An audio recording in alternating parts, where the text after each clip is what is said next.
Giraffes have an incredibly long neck, typically reaching 1.8 to 2.4 meters, longer than the average human body. They possess 7 neck vertebrae, similar to humans, but each bone can be quite lengthy. When giraffes want to drink water, they have to splay their legs to reach down and use their long tongue. A giraffe's tongue can extend up to 45 to 50 centimeters and is remarkably strong. Giraffes boast a disproportionately large heart, weighing about 11 kilograms, and measuring up to 60 centimeters in length.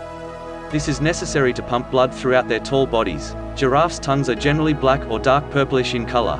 This is a natural adaptation to protect their tongues from the sun's rays while reaching for leaves high up, which constitute their primary food source.